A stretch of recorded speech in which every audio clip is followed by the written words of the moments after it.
আল্লাহ রাব্বুল আলামিন সফল ব্যক্তিদের যে 10টা গুণাগুণ তুলে ধরেছেন যে এই কাজগুলির উপর তুমি থাকলে ইনশাআল্লাহ ওই দিন যাওয়ার পরে জাহান্নাম থেকে মুক্তির ঘোষণাটা তোমার নসিবে জুটবে।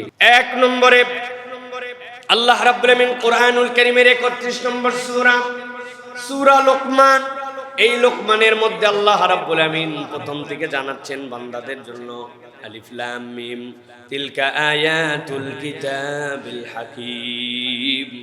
আমি তোমাদের জন্য যে কোরআনের যেইটার অর্থ তুমি জানো না, যেইটা দিয়ে শুরু করলাম, আল্লাহ বলছেন এইগুলা হচ্ছে প্রজ্ঞাপূর্ণ কোরআনুল কারীমের আয়াত। মনে করো না এইগুলার কোনো মানে নাই, তুমি জানো না, তোমরা জানো না, কিন্তু এর একটা মানে আল্লাহর কাছে আছে। আল্লাহ রাব্বুল আলামিন বলছেন আমি আল্লাহ রাব্বুল আলামিন যেই কোরআন তোমাদেরকে দিলাম, যেই আয়াত তোমাদেরকে দিলাম, যেই কিতাবের বুঝ দিয়ে তোমাদেরকে বললাম প্রজ্ঞাময় কোরআন, আল্লাহ বলছেন এটা কি জন্য তোমাদেরকে দিলাম জানো নাকি? হুদাও ওয়া রাহমাতাল লিল মুহসিনিন।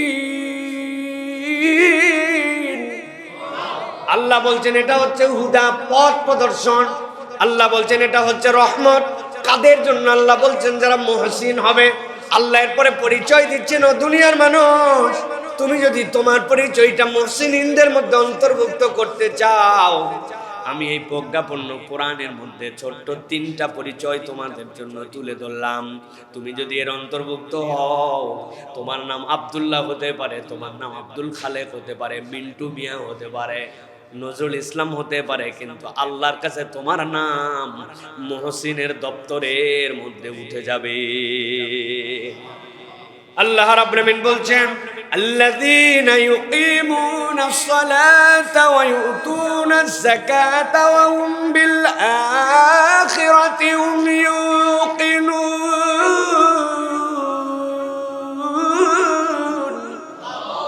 আল্লাহ বলছেন 1 নম্বর, তুমি যদি তোমার তালিকাটা ঠিক করে নিতে চাও, সফল কাম তুমি হবা।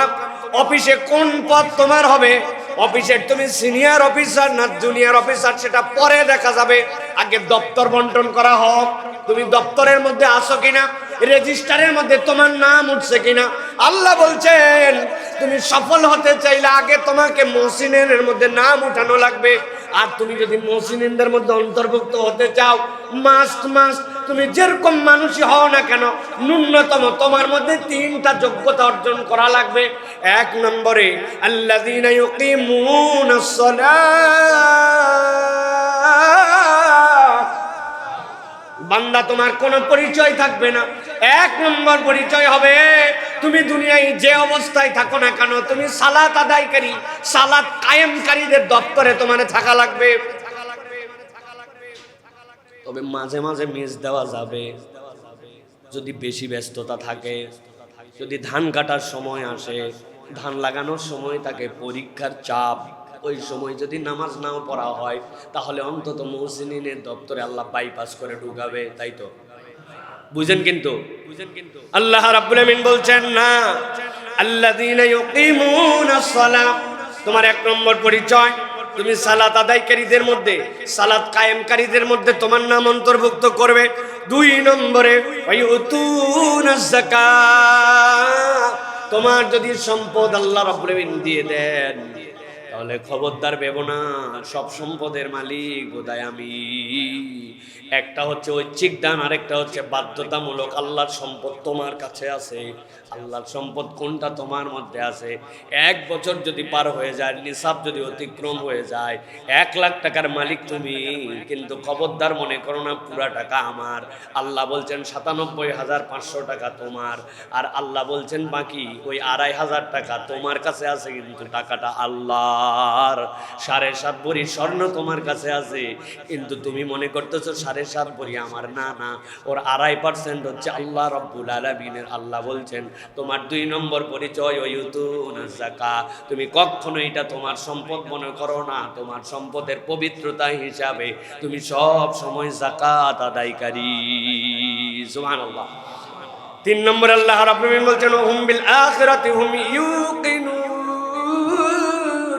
আল্লাহ বলছেন আর তারা যা কাজ করে, যা করে পরকালকে বিশ্বাস করে করে পরকালমুখী জিন্দেগি চালায়, সে জানে দুনিয়ায় আমাকে কেউ ধরতে নাও পারে, দুনিয়ায় ফাঁকি দেওয়া যেতেও পারে, দুনিয়ার বিচারকে প্রহসনে প্রশ্নবিদ্ধ করা যেতে পারে, কিন্তু সে পরকালে বিশ্বাস করে এমন এক দিবস, যেই দিবসে আল্লাহর সামনে দাঁড়ানো লাগবে। কোন ব্যক্তির জীবনে যদি এই 3 গুণ হয়, আল্লাহ বলছেন সে নিজের নাম মুহসিনদের মধ্যে তুলে নিল। এইটা কোনো ধোঁকাবাজি বিশ্বাসের নাম নয়, এইটা তার আন্তরিক বিশ্বাসের প্রমাণ, সে তার কাজের মধ্যে এইটার প্রমাণ দেয়। আল্লাহ বলছেন নবী আপনি জানাই দেন, উলাইকা আলা হুদাম মির রাব্বিহিম ওয়া উলাইকা হুমুল মুফলিহুন। আমি আল্লাহ বললাম এই মানুষগুলাই হেদায়েতের উপরে প্রতিষ্ঠিত আছে, আর আশা করা যায় এই মানুষগুলাই সফল কাম হবে। একটু আওয়াজ দিয়ে বলেন তো এই ঘোষণাটা কার? এই কথা বলছেন কে? এই মানুষগুলার ব্যাপারে সাক্ষ্যদাতা কে? এই সাক্ষ্য কবুল করবেন কে? এই সাক্ষ্য যে দিতে হবে এই প্রস্তাবনাটা ঘোষণাও করছেন কে? আল্লাহ বলছেন বুঝ করে না, আমি রব্বুল আলামিন সফলদের তালিকা বানালাম, আমি প্রশ্নকর্তা, আমি খাতা দেখব, আমি মার্কিং দিব। যিনি প্রশ্নকর্তা তিনি প্রশ্ন জানালেন, যিনি মার্কিং দিবেন তিনি বলতেছেন গ্রেড কোনটা পাবা, যিনি এইটা কবুল করবেন তিনি আবার ঘোষণা দিয়ে আল্লাহর পক্ষ থেকে জানায় দিচ্ছেন নবীর মাধ্যম দিয়ে, উলাইকা হুমুল মুফলিহুন। এই মুহসিনরা এই নাম উঠালে আল্লাহর কাছে তারাই সফল হবে। সুবহানাল্লাহ। অতএব আমাদের প্রাথমিকভাবে এই টার্গেটে আমাদের জিন্দেগিকে গঠন করতে হবে যে আল্লাহ আমার কাছে সম্পদ থাকলে দান করব। 2 নম্বরে আল্লাহর প্রতি পরকালের দিকে তাকায় আমার জিন্দেগি চলবে, বাস কেউ দেখে না, রব্বুল আলামিন আমাকে দেখছেন এই বিশ্বাস করি বলেই না আমি মুহসিন। আর দুনিয়া একদিক হতে পারে, আমার সালাত একদিক, এটার সাথে কোনো স্যাক্রিফাইস নাই, কোনো কাটাকাটি নাই। এই যদি আমাদের হয় তাহলে আমরা মুহসিন, আর মুহসিনরা আল্লাহর কাছে সফলের তালিকায় উঠে যাবে। সুবহানাল্লাহ বলেন। এটা গেল প্রথম দল। এরপর আল্লাহ রাব্বুল আলামিন সফলদের দ্বিতীয় পরিচয় দিচ্ছে। আল্লাহ বলছেন অনেক টাকা পয়সা, অনেক সম্পদ, অনেক প্রভাব প্রতিপত্তি, টানা বহু বছর ক্ষমতাধর, এক মহাদেশ থেকে আরেক মহাদেশ পার করে এসে হাজার হাজার টনের বোমা নিক্ষেপ করে এক দেশকে ধ্বংস করে দিতে পারে। আল্লাহ বলতেছেন মনে করতেছে দুনিয়ার দাপটে আর দুনিয়ার দুঃখিতে এইগুলা মনে করতেছে সফল। আল্লাহ বলছেন না, সফলদের একটা পরিচয় আল্লাহর কাছে আছে। কি পরিচয়? আল্লাহ বলছেন ওই মানুষগুলাই সফল যারা আল্লাহর ঘোষণা অনুযায়ী সূরা আলে ইমরানের মধ্যে আল্লাহ বলছেন যারা মানুষকে নিজের খাইয়ে নিজের পড়ে অপরকে কল্যাণের দিকে আহ্বান করে, এই মানুষগুলা আল্লাহর কাছে সফল। সুবহানাল্লাহ। আল্লাহ সূরা আলে ইমরান 104 নম্বর আয়াতের মধ্যে তাবৎ দুনিয়ার মানুষের জন্য বলছেন ওয়ালতাকুম মিনকুম উম্মাতুন ইয়াদউনা ইলাল খায়র ওয়া ইয়ামুরুনা বিল মা'রুফি ওয়া ইয়ানহাউনা আনিল মুনকার ওয়া উলাইকা হুমুল মুফলিহুন।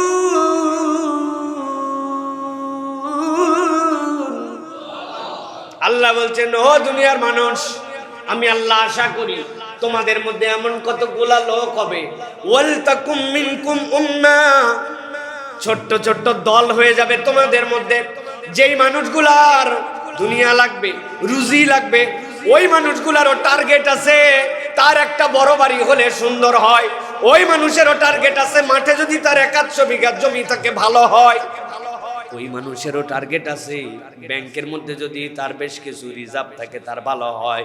এইগুলা কোনোটাই যদি আল্লাহর তরিকায় আল্লাহর পদ্ধতির বাহিরে না যায়, আল্লাহ কোনোটাই নিরুৎসাহিত করেন নাই। আল্লাহ এগুলা রাখতে বলেছেন, কোনো সমস্যা নাই। কিন্তু আল্লাহ বলছেন এর বাহিরে একটা গোষ্ঠীর মনটা এরকম হবে, তোমাদের মধ্যে থেকে একদল লোক আল্লাহর জন্য এরকম নিবেদিত হয়ে যাবে। ওয়ালতাকুম মিনকুম উম্মাতুন ইয়াদউনা ইলাল খায়র, তাদের নিজের খাওয়া নিজের পড়া, কিন্তু গরজটা তাদের দিলের মধ্যে আল্লাহ ঢুকাই দিয়েছেন। তারা মানুষকে কল্যাণের দিকে ডাকে। আর ওই মানুষগুলার ডাকার দুইটা পার্ট থাকে। এক নম্বর হচ্ছে তা'মুরুনা বিল মা'রুফ, মানুষকে সৎ কাজের আদেশ দেয়। কেবল সৎ কাজের আদেশ দিয়ে থেমে যায় না। আল্লাহ রাব্বুল আলামিন বলছেন ওয়া ইয়ানহাউনা আনিল মুনকার, তারা রিস্ক নেয়, তারা চিন্তা করে এইটার থেকে যদি আমরা মানুষকে ফিরাই, অনেক কথা বলবে, অনেক মানুষ বলবে তোমার কি তাতে, তোমার এত গরজ কেন, কিন্তু এরকম মনে করে না। তারা নিজের গরজে মনে করে খারাপকে থামাতে হবে, ঠেকাতে হবে, প্রতিহত করতে হবে, এর বিপক্ষে বুক চিতায় দাঁড়ায় যায়। প্রয়োজনে তার জীবন দিয়ে দিতে পারে, শহীদ হয়ে যেতে পারে। কিন্তু আল্লাহ বলছেন একদল লোক এরকম জানবাজ যদি দাঁড়ায় যায়, নবী আপনি জানাই দিয়ে রাখেন তাদের হয়তো এই দুনিয়ার বুকে সফলতাটা দেখা যাবে না, অথবা সফলতাটা হয়তো তারা নিজেরাও দেখে নাও যেতে পারে। কিন্তু তার মধ্যে যদি এই গুণ থাকে, মানুষকে সৎ কাজের দিকে ডাকা, সৎ কাজের আদেশ দেওয়া, অন্যায় থেকে ফিরানো, আল্লাহ বলছেন আপনি জানাই দেন উলাইকা হুমুল মুফলিহুন। দুনিয়ার কাছে তার কি পরিচয় জানার দরকার নাই, আমি আল্লাহর কাছে এসে সফল কাম। সুবহানাল্লাহ, উলাইকা হুমুল মুফলিহুন। এই দলের লোকের এখন সবচেয়ে অভাব, ঠিক কি না? নিজে বাঁচলে বাপের নাম, আমাদের মুখস্থ হয়ে গেছে এইটা, ঠিক না? কি রং কনসেপ্ট এইটা, নিজে বাপলে বাপের নাম, এটা হচ্ছে আমাদের একটা রং কনসেপ্ট। এইটা আমাদের সুদূর ইসলামিক দৃষ্টিভঙ্গিতে কিছু ব্যাখ্যা সাপেক্ষে এই কথা বলা যেতে পারে, কিন্তু আল্লাহ রাব্বুল আলামিন নিজে কেবল বাঁচতে বলেন নাই, কু আনফুসাকুম ওয়া আহলিকুম নারা, তুমি বাঁচো, তোমার পরিবার বাঁচাও, তুমি বাঁচো, তোমার সমাজকে বাঁচাও, তুমি বাঁচো, তোমার দেশকে বাঁচাও, তুমি বাঁচো, তোমার বিশ্বকে বাঁচাও। আমি চিন্তা করতেছি আমার দেশ কেমনে চলবে, গাড়ি কেমনে চলবে, অফিস কেমনে চলবে, হ্যাঁ, তেল যদি না থাকে গার্মেন্টস কেমনে চলবে, চিন্তা করতেছি না? একবার আমি এই চিন্তা করার বক্তব্য খুঁজেই পাচ্ছি না যে এই যে অন্যায় যুদ্ধ, দেশ যেটাই হোক, আপনি উন্মুক্ত ভাবে মানুষকে বোম্বিং করে মেরে ফেলতেছেন, স্কুল মানতেছেন না, বাচ্চা কাচ্চা মানতেছেন না, শেষ করে দিচ্ছেন। এই যুদ্ধটা কেমনে বন্ধ হবে? আমার অত প্রভাব নাই, আমার কথা কে শোনে, আমি ক্ষুদ্র এক মানচিত্রের কোণার মধ্যে দেশ, কিন্তু আপনি তো দেশ, আপনি তো মানুষ। এই হিসাবে তো আপনার এই আওয়াজের পক্ষেও একটা কথা থাকার কথা ছিল, এই আওয়াজ আমার দেশে নাই। কথা ঠিক কিনা? হাওয়ালাপ সংসদের মধ্যে চলতেছে, যেইগুলা সমাধান হয়ে গেছে, মানুষ যার পক্ষে বক্তব্য দিয়ে দিছে, ওইগুলা নিয়ে ডিবেট চলতেছে, ফালতু আলাপ চলতেছে। সংসদ যেন এরকম যে আমি যত বাকপটু, আমি যত কথার মারপেচে আগাতে পারবো, সেই যেন ভালো সংসদের সদস্য। ওইগুলা যদি হতো তাহলে তো সবচেয়ে বড় ডিবেটারদেরকে নির্বাচন করে সংসদের ভিতরে ঢুকাই দিতে হতো। সেই হিসাবে আমিও তো একটা ডিবেটর। 2003, 4, 5, 6, 7 সালে আন্ত বিশ্ববিদ্যালয় সেরা ডিবেটে বাংলাদেশের টপ ছিলাম। কি এর জাহাঙ্গীরনগর ইউনিভার্সিটি, কিসের অন্য বিশ্ববিদ্যালয়, সবগুলোকে হারায়া সেরা ডিবেটর ছিলাম। ওইটাই যদি মানদণ্ড হয় তাহলে সংসদের ভিতর আমাকে নিয়ে যান, আরো ভালো ভালো ডিবেটর যারা আছে তাদেরকে নিয়ে যান। সংসদের কাজ তো এটা নয়, ঠিক কিনা? কিন্তু এখন ভাবচক্কর এমন হয়েছে, কথার মারপেচে কে কার উপরে উঠতে পারে, এই সকল বিলাসিতার জন্য সংসদ চলতেছে। আমার প্রস্তাবনা, সংসদ চলাতে নাকি প্রতি মিনিটে কোটি টাকা না লাখ টাকা খরচ হয়। দেশের যে পরিমাণ ক্রাইসিস, এই হিসাবে সবার আগে সংসদটা বন্ধ রাখেন, অন্তত বিদ্যুৎ খরচ বাঁচবে, ঠিক কিনা? সংসদ যদি এই সকল ফালতু আলাপের কেন্দ্র হয়, মীমাংসিত বিষয় নিয়ে নতুন করে কথা বলার জায়গা হয়, সংসদকে বন্ধ রাখেন, সংসদের আশপাশের লাইট অফ করেন, অন্তত পক্ষে ঢাকার 2-1টা অ্যাপার্টমেন্টে তাহলে নির্বিঘ্নে 1 মাস চলবে, ঠিক কিনা? আর যদি কার্যকর করতে হয়, দেশের জন্য ভাবেন, দশের জন্য ভাবেন, দেশ কিভাবে বাঁচবো ওইটার আলোচনা ওখানে তোলেন। আলোচনা শেষ পর্যন্ত না পৌঁছালেও দেশের মানুষ অন্তত বুঝবে যে আমরা যুদ্ধের পক্ষে নয়, অন্যায় যুদ্ধের পক্ষে নয়, এই সকল মানুষ বিপদে পড়ুক এর পক্ষে নয়, এরকম একটা বক্তব্য দেন। কথা পৌঁছাক কি না পৌঁছাক, দেশের মানুষ অন্তত অনুভব করুক। ফালতু কথার জন্য সংসদ নয়, ঠিক কিনা? উনি একটা কথার খেলা দিচ্ছে, তার পিছনে ইনি একটা কথার খেলা দিচ্ছে। মাকিরা চাপড়াচ্ছে, টেবিল চাপড়াতে হলে বাড়ির যায় টাপটাও, ওই জায়গায় একত্রিত চাপড়ানোর দরকার নাই, ঠিক কিনা? এখন টেবিল চাপড়ানো ওয়াজ করার জন্য আসছে নাকি? প্রিয় ভাইয়েরা, বলার উদ্দেশ্য কি? একদল লোকের মধ্যে থাকতে হবে, যে সতের পক্ষে কথা বলবে, ন্যায়ের পক্ষে কথা বলবে। আমার এই কথাও কিন্তু অনেকের গায়ে লাগবে, মনে হয় সরকারের বিপক্ষে বলতেছে। ভাই, সরকারের বিপক্ষে বা বিপক্ষে নয়, বিগত 15 বছর হকের পক্ষে, অন্যায়ের বিপক্ষে আমরা কথা বলছি, ঠিক কিনা? এখন তো বলার লোক নাই, এখন ধরে কে? এখন যে ধরবে সেই ঝামেলায় পড়বে। যেই সময় ধরার লোক ছিল ওই সময় আমরা হকের পক্ষে কথা বলেছি, এটা নতুন কোনো কথা নয়। আপনারা সাক্ষী আছেন না প্রিয় ভাইয়েরা? আল্লাহ রাব্বুল আমিন আমাদেরকে বোঝার তৌফিক দান করুন। প্রিয় ভাইয়েরা, অতএব দুনিয়া একদিক হয়ে যেতে পারে, আমার টার্গেট থাকবে আমি কল্যাণের দিকে মানুষকে ডাকবো, সৎ কাজের আদেশ দিব, সাধ্যের মধ্যে অন্যায় থেকে মানুষকে ফেরানোর জন্য চেষ্টা করব। অন্যায় দেখলাম, চিন্তা করলাম আমার সাথে তো হচ্ছে না, আমার এলাকার সাথে তো হচ্ছে না, আমার পরিবারের সাথে তো হচ্ছে না, আমি তো সরাসরি আর ভিকটিম নই, অতএব হলেই কি আর না হলেই কি। এটা যদি আমার মন মানসিকতা হয়, আপনি বিভিন্ন দলে নিজেকে যুক্ত করে নিতে পারবেন, কিন্তু আল্লাহর দেওয়া উলাইকা হুমুল মুফলিহুন, সফল কামদের তালিকার মধ্যে নিজের নাম দেখা যাবে না। অতএব সফল কামের তালিকার মধ্যে দেখতে হলে নিজের খায় বনের মোষ মাঝে মাঝে তাড়ানো লাগবে, ঠিক কিনা? 3 নম্বরে আল্লাহ রাব্বুল আমিন বলছেন, একদল লোক আল্লাহর কাছে সফল কাম হিসাবে নাম লেখায় ফেলবে। সূরা রুমের মধ্যে আল্লাহ রাব্বুল আমিন তার বর্ণনা দিয়েছেন। 38 নম্বর আয়াত থেকে আল্লাহ তার বর্ণনা শুরু করেছেন। আল্লাহ বলছেন, কারা তারা জানো নাকি? যেই মানুষগুলো আল্লাহ রাব্বুল আমিনের কাছে সফল কামের তালিকায় উঠে যাবে। আল্লাহ রাব্বুল আমিন বলছেন, ফাআতিযাল কুরবা হাক্কাহু ওয়াল মিসকিনা ওয়া ইবনাস সাবিল যালিকা খায়রুল লিল্লাযীনা ইউরিদুনা ওয়াজহাল্লাহ যালিকা খায়রুল লিল্লাযীনা ইউরিদুনা ওয়াজহাল্লাহি উলাইকা হুমুল মুফলিহুন।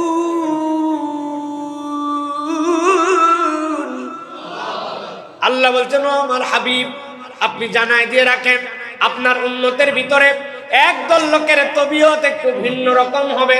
কি তবিয়ত তাদের হবে? অভ্যাসগত ভাবে তারা একটু ভিন্ন রকম অভ্যাসের মানুষ হবে। আল্লাহ বলছেন, আতিযাল কুরবা হাক্কাহু ওয়াল মিসকিন, তার যখন টাকা পয়সা থাকবে, রব্বুল আমিন তাকে যখন একটু সম্পদ দিয়ে দিবেন, আল্লাহ বলছেন সম্পদ পাওয়া মাত্র সে তার নিকটাত্মীয়র হকগুলা বুঝাইয়া দেয়, নিকটাত্মীয়র জন্য খরচ করতে শুরু করে। ওয়াল মিসকিন, অভাবগ্রস্ত মিসকিন দেখে সে ফেরত দেয় না। ওয়াবনাস সাবিল, আর যদি কোনো মুসাফির ব্যক্তি যদি বিপদে পড়ে যায় তাকে ফেরত দেয় না। আল্লাহ বলছেন, এই যে খরচ করলো, এই খরচ করতে সে বাধ্য নয়, এই খরচ করা তার জন্য ফরজ নয়, এইটা না করলে আল্লাহ তাকে পানিশমেন্ট দিয়ে জাহান্নামে ঢুকাবেন, এরকমও নয়।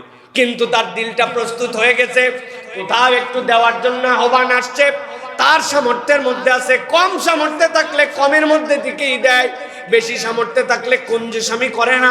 আল্লাহ বলছেন, প্রথম যে দেয় আতিযাল কুরবা হাক্কাহু, তার নিকটাত্মীয়র হক যেইগুলা আছে সেইগুলা পূরণ করে দেয়। মানুষ জানে এই ব্যক্তির কাছে গেলে, এই ব্যক্তির কাছে চাইলে এই ব্যক্তি কখনো বিমুখ করে দেয় না। মানুষের কাছে তার এই পরিচয়টা হয়ে গেছে। ওয়াল মিসকিনা ওয়া ইবনাস সাবিল যালিকা খায়রুল লিল্লাযীনা ইউরিদুনা ওয়াজহাল্লাহ।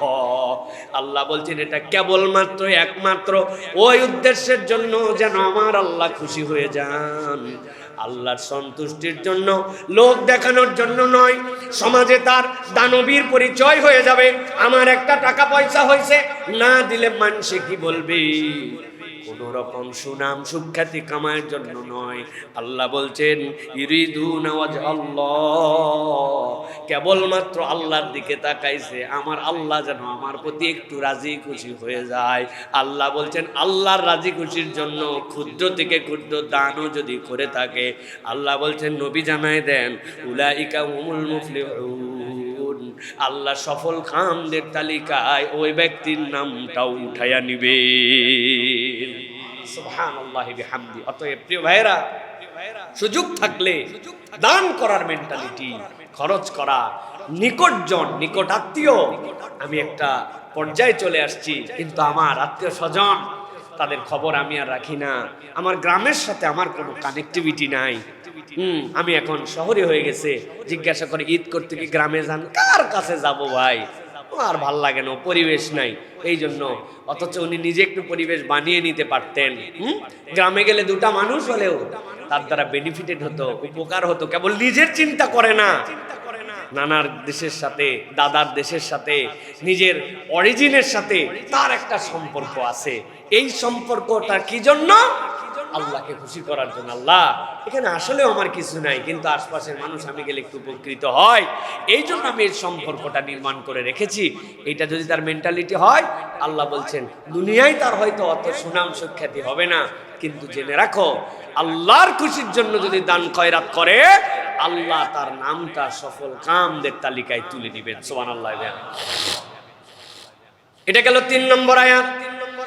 এবার চলেন আল্লাহ রাব্বুল আলামিন নবীজি সাল্লাল্লাহু আলাইহি সাল্লামকে দিয়া সূরা মুজাদালার মধ্যে থেকে আল্লাহ বর্ণনা শুরু করেছেন। 22 নম্বর আয়াত থেকে আল্লাহ বলছেন আরেক দল সফল কাম ব্যক্তি আছে, তাদের কিছু ক্যারেক্টার আছে, তাদের কিছু আচার আচরণ আছে, তাদের কিছু হ্যাবিচুয়েট আছে, তাদের কিছু প্র্যাকটিস আছে। নবী আপনি এই পরিচয়গুলা তাদের কাছে জানায় রাখেন। আল্লাহ রাব্বুল আমিন বলতেছেন সূরা মুজাদালার মধ্যে, উলাইকা কাতাবা ফি কুলুবিহিমুল ঈমান ওয়া আইয়াদাহুম বিরূহিম মিন ওয়া ইউদখিলুহুম জান্নাতিন তাজরি মিন তাহতিহাল আনহারু খালিদিনা ফিহা। আল্লাহ বলছেন একদল লোক, তাদের স্বভাব চরিত্রটা কেমন জানো নাকি? উলাইকা কাতাবা ফি কুলুবিহিমুল ঈমান, তারা তাদের অন্তরের ভিতরে ঈমানকে নির্ধারণ করে নিয়েছে।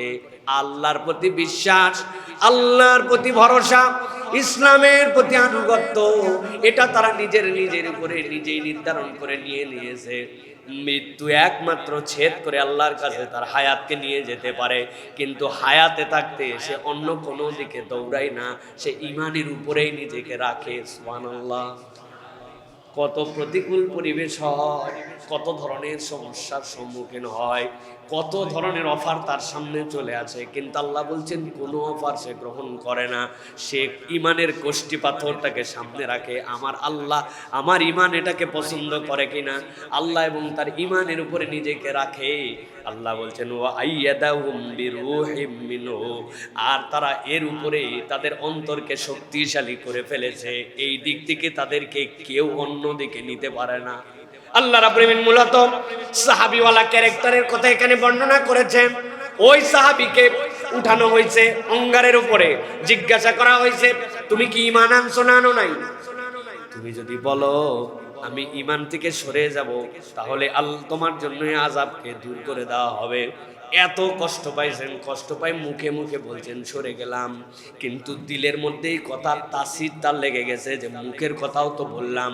আল্লাহ নবীর কাছে দৌড়াই গেছেন, ইয়া রাসূলুল্লাহ পরিবেশের কারণে এরকম কথা বলেছে, কিন্তু আমার অন্তর তো রব্বুল আলামিনের দিকেই আছে, আমি তো পরিবর্তন হয় নাই। আল্লাহ নবী বলেন কোনো সমস্যা নাই।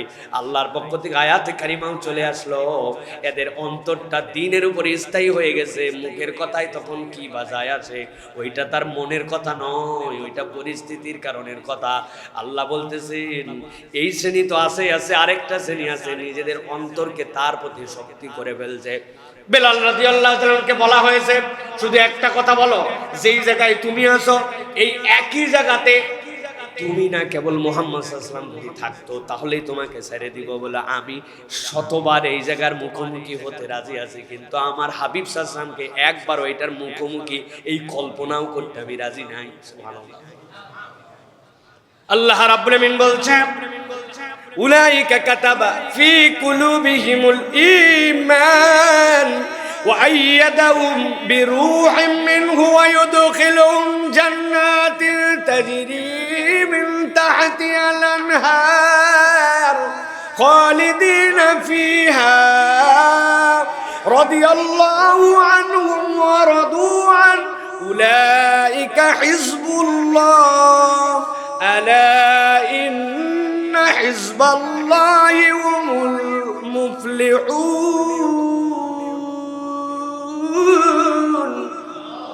আল্লাহ বলছেন, ও দুনিয়ার মানুষ, একবার যদি তোমার অন্তর্কের উপরে স্থায়িত্বের মধ্যে নিয়ে আসতে পারো আর ইমানের প্রতি তুমি যে অটল অবিচল করতে পারো, আল্লাহ বলছেন আমি রব্বুল আমিন তাদের ব্যাপারে একটা সাক্ষ্য দিয়ে দিলাম। কি সাক্ষ্য দিলাম? রাদিয়াল্লাহু আনহুম ওয়া রাদু আন, তারা আল্লাহর প্রতি খুশি আছে আর আল্লাহও তার প্রতি খুশি আছে। সুবহানাল্লাহ। আল্লাহ বলছেন ওই হালতটা কিয়ামত পর্যন্ত মানুষের জন্য থাকবে। একদল লোক এই দলের উপরে অধিষ্ঠিত থাকবে, সে আল্লাহর বিধানকেই চূড়ান্ত মনে করেছে। দুনিয়ায় কে কি বললো কিচ্ছুই মনে করে না, আল্লাহর দিক থেকে তার পা পিচ্ছিল হয়ে যায় না। আল্লাহ বলছেন জানো নাকি দলগতভাবে এরা কোন দলের মেম্বার, এদের পার্টির নাম কি? আল্লাহ বলছেন উলাইকা হিজবুল্লাহ, এরা হচ্ছে আল্লাহর দল। আর আমি আল্লাহ জানাই রাখলাম আলা ইন্না হিজবাল্লাহি হুমুল মুফলিহুন, আল্লাহর দলের লোকেরা একমাত্র সফল হতে পারবে। সুবহানাল্লাহ। তাহলে দল একটা আল্লাহরও আছে, আছে না ভাই? আল্লাহর একটা পার্টি আছে। আল্লাহর পার্টির যারা মেম্বার তাদের পরিচয় কি? যে তারা তাদের দিলকে কাতাবা ফি কুলুবিহিমুল ঈমান, তারা ঈমানকে প্রায়োরিটি দিচ্ছে, আর কোনো কিছুর প্রায়োরিটি নাই। ওয়াইয়াদাহুম, এর উপরে নিজেদেরকে শক্তিশালী করে নিয়েছে। কত অপরাধ ভাই, একটু ব্যবসা করার জন্য লোন নেওয়া লাগে। আর আগেকার কি লোন এরকম ছিল? এখনকার লোন একটু সুদ ভিত্তিক নিতে হয়। আগে না ছিল ইম্পোর্ট, না ছিল এক্সপোর্ট। এখন দুনিয়া ট্রেড চলতেছে আর তুমি আসো ব্যাকডেটেড। আল্লাহ আমি পরিস্থিতির শিকার আল্লাহ, এই জন্য আমি একটু ট্রেডিং করতেছি এই কারবার দিয়া। আল্লাহ বলছে এই দল থাকবে, আল্লাহ তাদেরকে পরিস্থিতির শিকার বললে মাফ করে দিতেও পারেন, কিন্তু আরেক দল থাকবে আইয়াদাহুম, শক্তিশালী করে রাখছে, ভিক্ষা করে খাবো, সুদের কারবারে জড়িত হব না। আছে না এই মেন্টালিটির লোক? আছে না? শত শত লোক এরকম আছে। আল্লাহ দুনিয়ার সব লোক আমাকে ব্যাকডেটেড বলতে পারে, প্রধানমন্ত্রীর পদের থেকে আমাকে টিটকারি করে জীবন্ত টেন্ট বলে টিটকারি করতে পারে, দুনিয়ার সব মানুষ আমাকে নানান ধরনের ক্রিটিসাইজ করতে পারে, আমি পর্দার উপরে আছি। ও ইউরোপেও যা, বাংলাদেশেও তা, সৌদি আরবেও যা, আমেরিকাতেও তা, আমার পর্দা, আমার স্বকীয়তা, আমি আমার জায়গায় ধরে আছি কঠোর ভাবে ইমানের উপরে। আল্লাহ বলতেছেন এইগুলা হচ্ছে আল্লাহর দলের লোক। আল্লাহ বলছেন দুনিয়ায় যা হয় হোক, এরা আল্লাহর কাছে সফল কামদের নাম নিজেদেরকে অন্তর্ভুক্ত করে ফেলছে। সুবহানাল্লাহ। এই জন্য প্রিয় ভাইরা, ইমান এবং ইমানের যে দাবি, তার পক্ষে অনড় অবিচল থাকতে হবে। একটুতে পা হড়কায় যাবে, একটুতে পা অন্যদিকে নিয়ে চলে যাব, তাহলে তো আমাদের জন্য বিপদ। প্রিয় ভাইরা, এই যে দাজ্জালীয় যে ব্যবস্থাপনার সামনে আসবে, সেটা নিয়ে আমরা মাঝে মাঝে বলি না যে সাবেক আমলে আবার দুনিয়া ব্যাক করে চলে যাবে, মানুষ আবার প্রাণীর উপরে সওয়ার হয়ে চলবে। কিভাবে সম্ভব? পুরা দুনিয়া সেই ইভি থেকে শুরু করে কত ধরনের প্রযুক্তি চলে আসলো ভাই। খালি যে তেল আসাটা বন্ধ হোক না, একটু বন্ধ হোক, হওয়া দরকার আছে। মাস দুয়েকের জন্য পুরা বন্ধ হওয়া দরকার আছে, এটা যাতে বুঝতে পারে যে ওই গাজাবাসীর কষ্টটা কি, কিউবার মানুষের কষ্টটা কি। এই বিশ্ব তাকায় তাকায় দেখতেছে আইসিইউ এর ভিতরে তাদের জন্য পাম্প চলা অবস্থাতে তারা শুধু একটা রেজিমের বিপক্ষে নিজেদের অবস্থানকে প্রতিষ্ঠিত করার জন্য তেল বন্ধ করে দিয়ে শত শত বাচ্চাকে মেরে ফেলছে হাসপাতালের মধ্যে, তাদের আইসিইউ চলে না।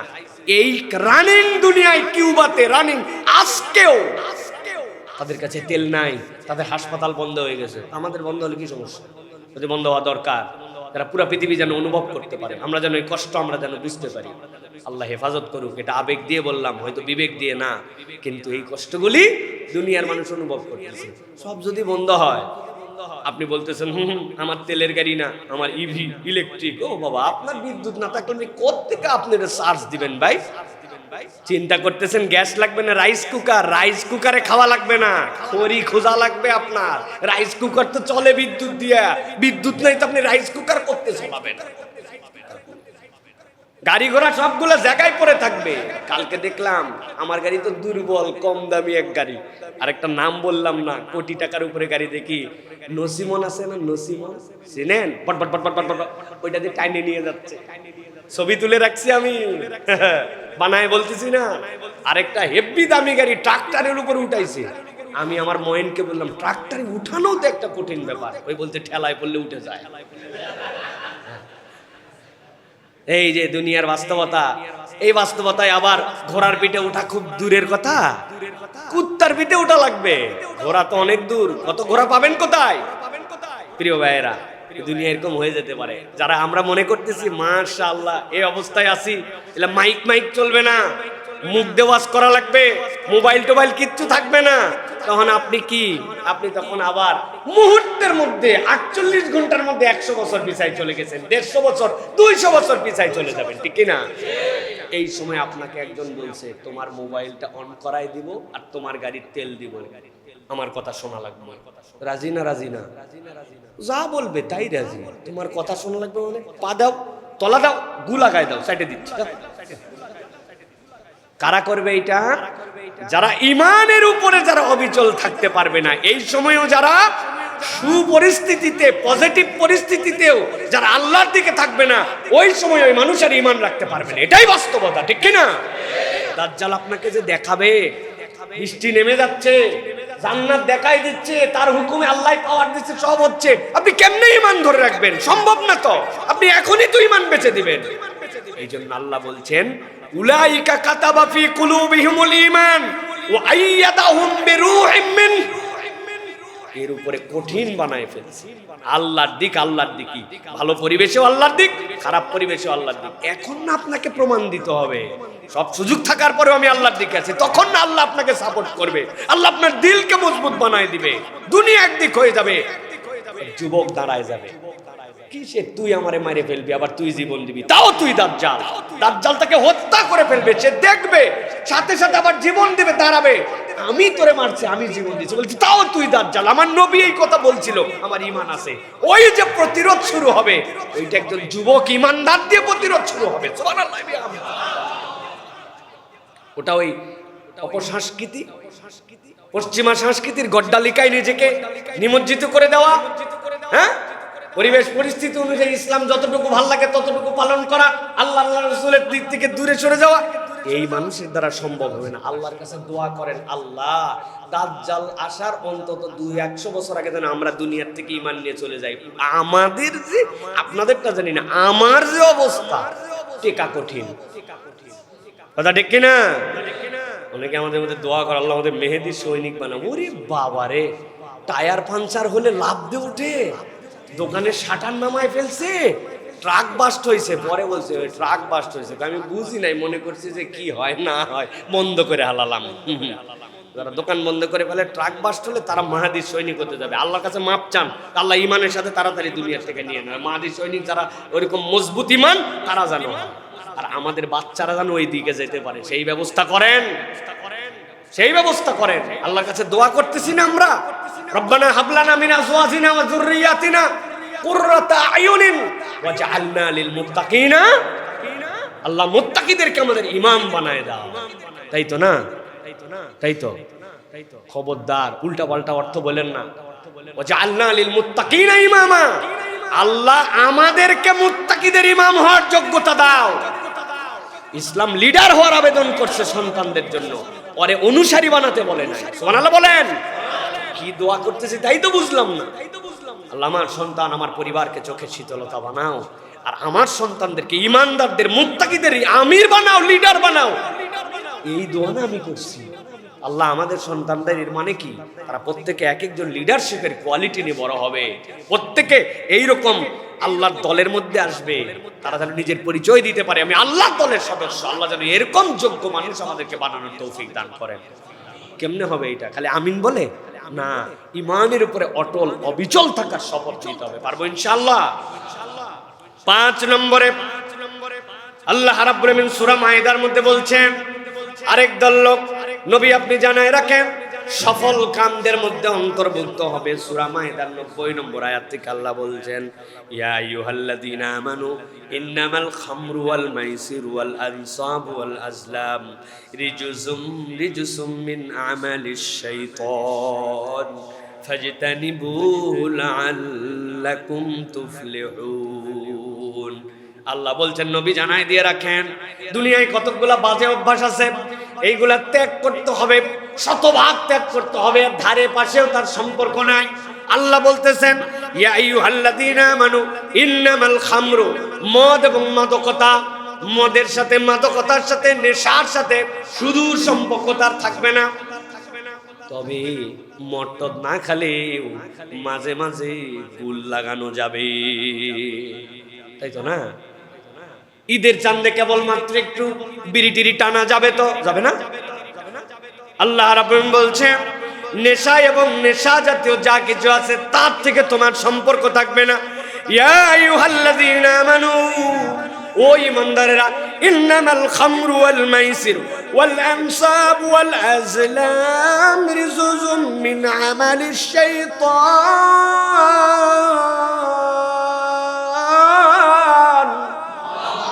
আল্লাহ বলছেন আমি জানাই দিয়ে রাখলাম, তোমার কাছে পরিষ্কার করে দিয়ে রাখলাম, 1 নম্বরে মদ, 2 নম্বরে জুয়া। আল্লাহ বলছেন ওয়াল আনসাব, ভাগ্য নির্ধারণকারী তীর। তোমরা 10 জন মিলে একটা লটারির টিকিট কাটছো, একজনকে দিয়ে দিয়েছে 40 লক্ষ টাকা, ঢাকার বুকে ফ্ল্যাট। আল্লাহ বলছেন ওই সময় আনসাব ছিল একরকম, এখনকার আনসাব একরকম, লটারি। আল্লাহ বলছেন আর জেনে রাখো এইগুলা আল্লাহ রাব্বুল আলামিন শয়তানের কাজ হিসাবে সাব্যস্ত করে দিয়েছেন। খবরদার খবরদার, এইগুলা কাজের কাছেও তোমরা যাবা না। আল্লাহ বলছেন যদি তুমি এখান থেকে নিজেকে দূরে সরায় রাখতে পারো, মদ, জুয়া, ব্যভিচার এবং ভাগ্য নির্ধারণকারী তীর, এই যে এই আইটেমগুলো আছে যেগুলো আল্লাহ শয়তানের কাজ বললেন, তুমি যদি নিজেকে সরায় নিয়ে রাখো, আল্লাহ বলছেন সরায় নিয়ে রাখো মানে আমি আল্লাহ বললাম ফাজিতানিবুহু, দূরে থাকো, এর কাছেও যাও না, এখান থেকে তোমার সম্পর্ক অনেক দূরে থাকবে। আল্লাহ বলছেন লাআল্লাকুম তুফলিহুন, একটা তো করে তোমাকে সফল হতে বলছি, এই বাদ দেওয়ার মধ্যে তুমি গেলে রব্বুল আলামিন তোমাকে সফল বানায় দিবেন। সুবহানাল্লাহ। বাদ দেওয়ার উদাহরণটা কিরকম জানেন? একটা বাচ্চাকে বলছে যে তুমি বাংলাদেশের মানচিত্রটা তাড়াতাড়ি করে জোড়া দাও। বলেন তো বাংলাদেশের মানচিত্র যদি ছিঁড়ে দেয় 1 পৃষ্ঠা A4 সাইজে, এটা জোড়া দেওয়া সহজ না কঠিন? কঠিন। আমাদের মানচিত্র এইরকম করতে করতে প্যাঁচ আবার সমুদ্রের মধ্যে আমাদের লেজ ঢুকে গেছে, ছোট বাচ্চার জন্য কঠিন না? আল্লাহ বেশি সময় লাগায় নাই, অল্পক্ষণের মধ্যেই ওই বাচ্চাটা জোড়া দিয়ে ফেলছে। আরে তো মাথা খারাপ, সুবহানাল্লাহ, তুই কেমনে এটা জোড়া দিলি? কই স্যার আমি তো মানচিত্র জোড়া দেইনি, মানচিত্রের উল্টা পাশে একটা বাংলাদেশের পতাকা ছিল ওই বরাবর, আমি হলে পতাকাটা জোড়া দিছি, মানচিত্র অটো জোড়া লাগছে। বুঝেন নাই প্রিয় ভাইরা? আল্লাহ রাব্বুল আলামিন সফলের একটা বর্ণনা দিলেন, এই কাজগুলা করো, আরেকটা বর্ণনা দিচ্ছেন কাজ তো অনেক আছে, বাদ দিবি কোনগুলা? 4টা কাজ বাঁচতে আল্লাহ রাব্বুল আলামিন তোরে সফল বানাই দিবেন। সুবহানাল্লাহ। অধিকাংশই আমরা এগুলা কাজ থেকে দূরে আছি, কিন্তু প্রকারান্তরে ডাইনে বামে কোনাচ্চা হয়ে আমরা আবার এর মধ্যে জড়িত হয়ে যাই। আমরা এগুলা কাজের সাথে কম বেশি নিজেদেরকে সম্পৃক্ত করে ফেলে। অতএব কোন অজুহাতে কোনোভাবেই এইগুলার সাথে আমাদের জড়িত হওয়া যাবে না। সর্বশেষ আল্লাহ রাব্বুল আলামিন বলছেন দুনিয়ার চূড়ান্ত সফল মানুষদের একটা পরিচয় আছে। সূরা নূরের ভিতর আল্লাহ তার বর্ণনা দিয়েছেন। সূরা নূরের 31 নম্বর আয়াত থেকে আল্লাহ ধারাবাহিকভাবে তার পরিচয় দিয়েছেন। আল্লাহ বলছেন আমি রব্বুল আমিন সফলদের তো তালিকা দিলাম, তবে চূড়ান্ত সফল হতে হলে তোমার একটা চূড়ান্ত গুণ তোমার মধ্যে থাকা লাগবে। আল্লাহ বলছেন ওয়াতুবু ইলাল্লাহি জামিআ আইয়ুহাল মুমিনুনা লাআল্লাকুম তুফলিহুন। আল্লাহ বলছেন ও দুনিয়ার ঈমানদারেরা, তুবু ইলাল্লাহি জামিআ, তোমরা বিচ্ছিন্নভাবে আল্লাহর দিকে ফেরত এসো না, তোমরা সবাই মিলে আল্লাহর দিকে তওবা করো। আল্লাহর দিকে তওবা করার ব্যাখ্যা আপনাদের কাছে বহুবার দিয়েছি। আল্লাহ নিজে কোরআনুল কারীমের মধ্যে ব্যাখ্যা দিয়েছেন তুবু ইলাল্লাহি তাওবাতান নাসুহা। আল্লাহ বলছেন এই তাওবা নাসুহা মানে ভাঙা সম্পর্ককে জোড়া লাগানো। ব্যাখ্যা পড়ে দেখবেন তাফসীরের মধ্যে আমাদের মুফাসসিররা ব্যাখ্যা করেছেন এটা যদি নাসাহাতুন থেকে আসে আর যদি নাসহাতুন থেকে আসে তার অর্থ কি হবে?